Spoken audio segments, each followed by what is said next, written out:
இராதீங்கள் என்று சொல்லி எங்களோடு கூட பேசின தேவன் கர்த்தர் எங்களுக்கு உண்டான பலனை தரும்படியாக நாங்கள் ஜெபிக்கிறோம் ஆண்டவர். எதை செய்தாலும் கர்த்தருக்கு நல் மனதோடு கூட செய்வதற்குண்டான கிருபைகளை நீர் எங்களுக்கு தரும்படியாக நாங்கள் ஜெபிக்கிறோம் ஆண்டவரே. கர்த்தாவே, எல்லா சோர்வுகள், அசதியின் ஆவிகள், பொறாமையின் ஆவிகள், எல்லா விதமான அந்தகாரத்தின் சக்திகளை இயேசுவின் நாமத்தினாலே நாங்கள் ஒருமித்து சபித்து கட்டி நிர்மூலமாக்குகிறோம் கர்த்தாவே.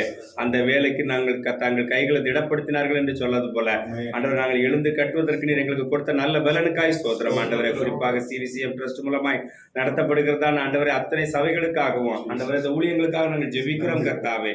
நீர் தாமே கிருபையா இறங்கி ஆண்டவரே அந்தந்த பகுதிகளில கர்த்தர் ஆண்டவர் ஒரு தரிசனத்தை கொடுத்து ஆண்டவரே தரிசனத்தின் பாதைகளை ஊழியர்களை கொடுத்து அந்த ஊழியர்களை நடத்தி வருகிற தயவிற்காக மக்கு ஸ்தோத்திரம் கர்த்தாவே. நன்றி செலுத்துகிறோம் ஆண்டவரே.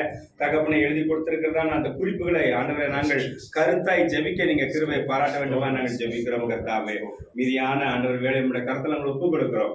இதுவரைக்கும் எங்களை நடத்தின கர்த்தர் இனிமேலும் நீ நடத்துவதற்கு போதுமானவர் என்று சொல்லி நாங்கள் துதிக்கிறோம். இது ஒருவர் மாத்திரம் மகிமைப்படுங்க ஆண்டவரே. சகல துதிக்கான மகிமையாக செலுத்துகிறோம் இயேசு நாமத்தில் பிதாவே.